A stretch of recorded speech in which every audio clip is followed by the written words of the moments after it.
Combien de fois par jour prononcez-vous, écrivez-vous, entendez-vous, lisez-vous le mot coronavirus? Faites l'exercice. Je ne sais pas si dire intéressant ou effrayant.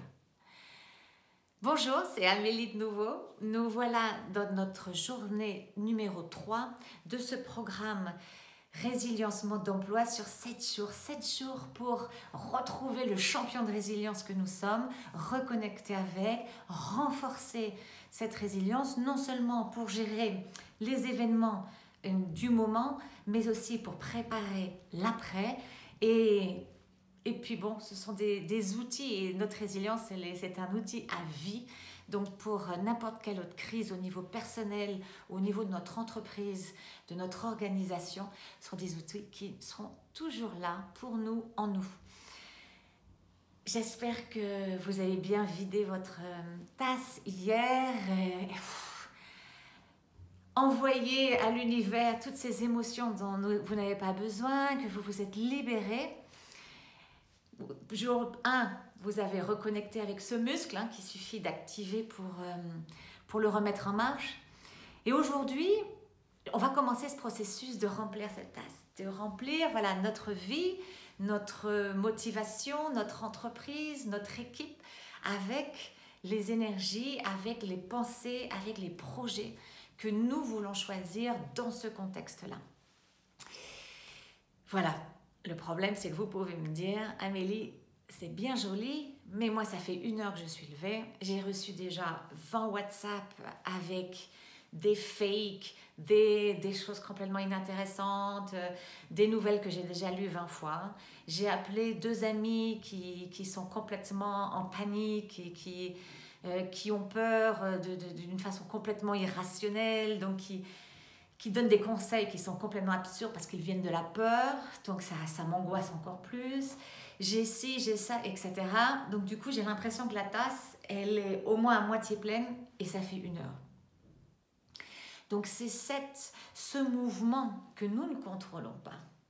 Ces circonstances, les réactions, les émotions des autres qui nous affectent, bien sûr, qui nous touchent, qui font partie aussi de notre vie et de notre cercle, de par leur proximité, de par aussi l'intérêt que nous avons pour eux, puis de par le fait que c'est aussi une espèce de pollution qu'on a autour de toute cette information tout le temps, etc.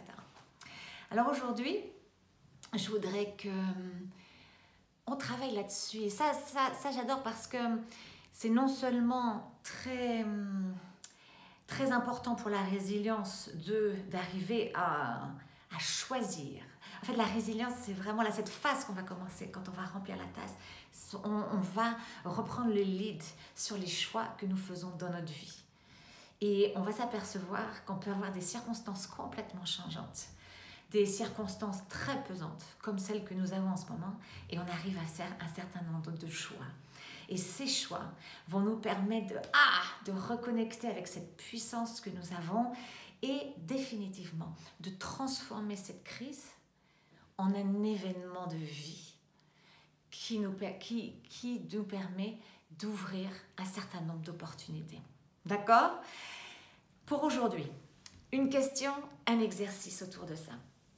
Première question.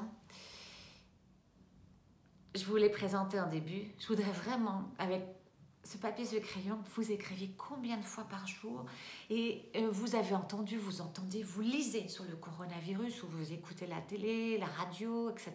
Bon, vous faites un petit peu le point. Faites ce calcul parce que c'est important dans tout ce qui est notre résilience, notre développement, notre capacité d'adaptation aux crises. C'est la prise de conscience de ce qui se passe en fait. Voilà.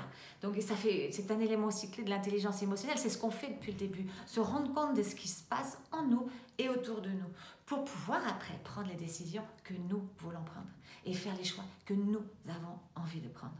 D'accord? Donc voilà, on fait un petit peu le bilan. Ce coronavirus, qu'est-ce qu'il est devenu? Et puis quand vous voyez le résultat, vous dites, oui, c'est une circonstance qui a un impact énorme et dans tous les secteurs de ma vie, mais je suis plus que le coronavirus. Vous êtes plus que le coronavirus. Votre vie ne se résume pas au coronavirus. Regardez tout ce qui existe encore dans votre vie.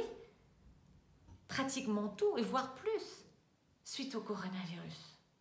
D'accord? Donc, on va faire un petit peu le point. Hey, déjà, ok, j'entends ça, je reçois ce truc, donc je suis peut-être arrivée au stade de penser que tout n'est que coronavirus. Non, voilà. Vous êtes en vie, et vous avez peut-être des défis, mais ce ne sont pas que des défis en lien avec le coronavirus. Vous avez un travail, ou vous avez un projet, vous lisez des livres, vous avez des enfants, vous avez de la famille, vous avez des amis, vous avez tout ça. Tout ça, c'est votre vie. Ok, d'accord. Donc ça, le premier point. Deuxième, bien sûr, comment on peut ne pas arriver à penser que le coronavirus est le centre de nos vies ou est tout dans nos vies quand continuellement on a comme un disque, comme quelque chose qui nous rappelle le coronavirus, etc. Donc là, on va faire quelque chose de très simple et qui est très utilisé dans tout ce qui est aussi le développement professionnel. Hein. J'imagine que beaucoup d'entre vous ont pris déjà ces habitudes dans leur vie. C'est de faire des choix en termes de comment j'organise ma journée et comment j'organise le flux d'informations. Par exemple, ça, on le fait avec les emails. Parce que si on commence, par exemple, le matin, on prend le téléphone, parce qu'on a le réveil sur le téléphone, puis là, on voit tous les WhatsApp, tous les emails, toutes les notifications qui sont arrivées, puis on commence à regarder, c'est fini. Là, les gens sont déjà rentrés dans notre vie, les problèmes sont déjà rentrés dans notre vie.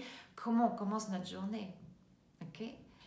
Donc, je voudrais que chacun, on décide sur l'espace qu'on veut donner aux informations sur le coronavirus. D'accord?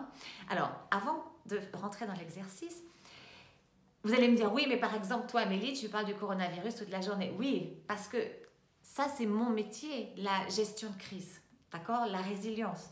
Donc, bien sûr, là, on a une crise qui a un nom. Bien sûr que j'en parle toute la journée, je travaille dessus. Mais quand je suis là, dans ce mode-là, c'est mon travail. J'ai fait l'exercice que je vais vous proposer pour ma vie personnelle.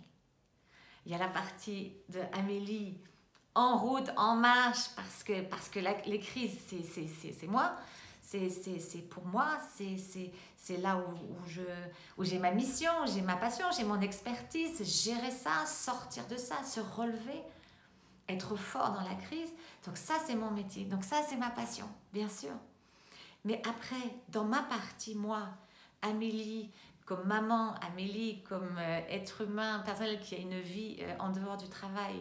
Bon, des fois, on n'est pas sûr. Mais bon, moi qui a des émotions en dehors de celle du travail, qui a une autre vie en dehors du travail, là, j'ai besoin, moi aussi, de gérer l'impact du coronavirus, l'impact de ces quantités d'informations, des peurs des autres, des émotions des autres, etc.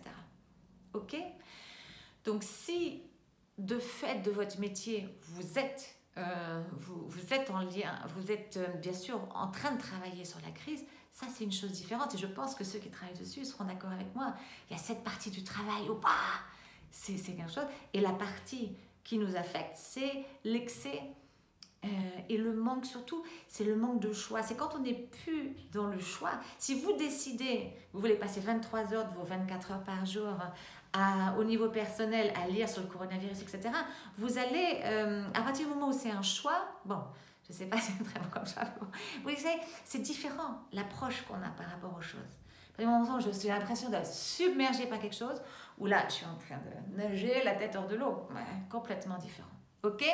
Donc, l'exercice. Vous avez déjà écrit combien de fois, je voudrais que vous écriviez maintenant quelles sont les sources d'informations, de réception, de toutes ces émotions, de ces peurs, de ces informations fausses ou vraies, etc. Quelles sont toutes les sources? Toc, toc, toc. Écrivez-les. Vous allez vous faire un mapping des sources que vous avez d'informations. Je voudrais ensuite, troisième partie de cet exercice, que vous calculiez combien de temps par jour est consacré à ça, à lire, à Drake, etc. Bon, voilà. Vous avez un premier panorama de ça. Ouf, regardez les chiffres. Alors, Comment voulez-vous reconnecter avec la résilience, avec le positivisme, avec l'envie, avec comment voulez-vous pouvoir arriver à gérer les peurs, les anxiétés, etc. et à remplir cette tasse avec toutes les opportunités et l'énergie positive, si une énorme partie de votre temps ou de votre temps disponible est polluée en fait par plein de choses qui sont un petit peu en dehors de votre contrôle. Okay. Donc on va reprendre le lead là-dessus. Comment on le fait? On a combien de fois, on a les sources, on a combien de temps, et là on va faire le choix de dire voilà, est-ce que vous avez l'impression que ça vous le gérez bien? Oui, je me dis si c'est oui 100%, on n'est pas en train de regarder la vidéo. Donc si vous pensez que là, c'est pas géré complètement, vous allez faire un choix de à quel moment de la journée vous allez connecter avec le WhatsApp, envoyer des nouvelles, vouloir avoir des nouvelles, lire les nouvelles, etc. Alors le WhatsApp, l'Internet, le Facebook, etc. etc. D'accord? Faire ce choix. N'ayez pas peur, ne mettez pas quelque chose d'irréaliste de dire oh, ben, je vais faire 15 minutes par jour. Non, on a tous besoin de cette connexion maintenant parce qu'en plus il nous reste que ça. Donc soyez, ne vous enlevez pas non plus ce dont vous avez besoin qu'est le lien. Ce qu'on va contrôler c'est la pollution, d'accord? Et qu'on ne vous remplisse pas la tasse contre votre volonté. D'accord? Donc, combien de fois et quel moment par jour? Mettez-vous des bons moments. Si vous avez des chiffres assez conséquents, n'allez pas couper comme ça, on ne va pas durer comme ça. Donc, du coup, faites votre calendrier, dire voilà, le matin, moi je vous conseille, et ça je l'entends de tous les grands gourous des développements personnels, professionnels, mes mentors, j'entends toujours, et à partir du moment où j'ai commencé à le faire, ça a vraiment changé la journée. Et j'avoue que des fois, je ne le suis pas tout le temps parce qu'il y a quelque chose, enfin on a toujours une excuse pour ne pas suivre les choses qui font du bien. Et franchement, la journée n'est pas la même. Ayez au moins 1 heure quand vous vous levez le matin pour vous, sans interférence de l'extérieur.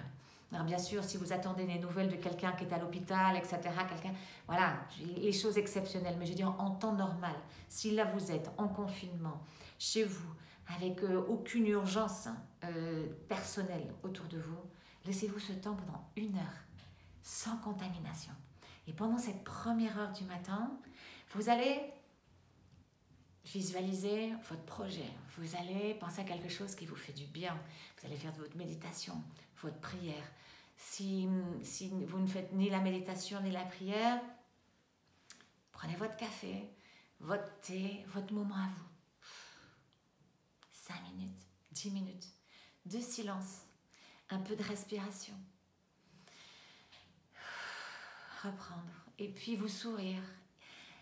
Peut-être faire un petit peu de planning, lire un livre, regarder une vidéo que vous avez préparée la veille, etc.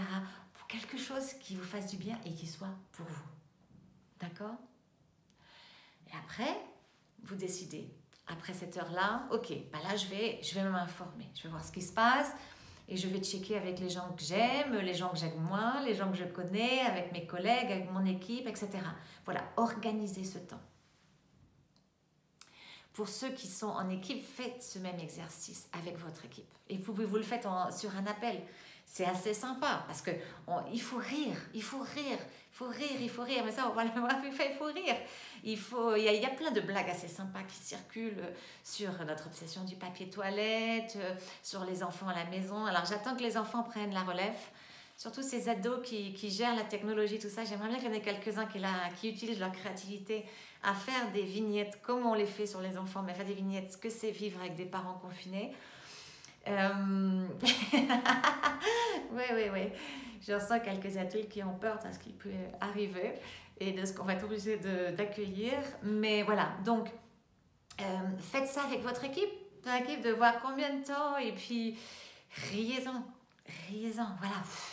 C'est une façon de libérer aussi et puis de relativiser, ok? Nous ne sommes pas le coronavirus, nous sommes beaucoup plus que le coronavirus et nos vies sont beaucoup plus riches. nos projets, notre vision. Donc, remettons-le aussi à sa place, ce qui n'enlève rien au sérieux ni à la gravité de ce virus et de l'impact qu'il a dans nos vies et du sérieux que nous devons avoir sur les règles de prévention, de non-contagion, de protéger, se protéger soi et protéger les autres. Alors ça n'a rien à voir. Et c'est ça la confusion. Que si on est à fond complètement submergé d'informations dans le stress, qu'on peut parler que de ça, c'est de ne pas lui donner d'importance. Non. La vraie importance, c'est justement celle où on sait à quel moment on va le faire et comment on va prendre tout ce flot d'informations. D'accord? Et bien ça va permettre de protéger un petit peu votre tasse. Et puis à partir de demain, on va commencer à faire notre smoothie opportunité, notre smoothie je transforme une crise en opportunité. Et voilà, j'ai bien hâte de vous retrouver demain. Surtout, n'hésitez pas à poster vos chiffres, vos questions, vos expériences, vos rires aussi en faisant l'exercice. Et j'adore vous lire. Merci, à demain.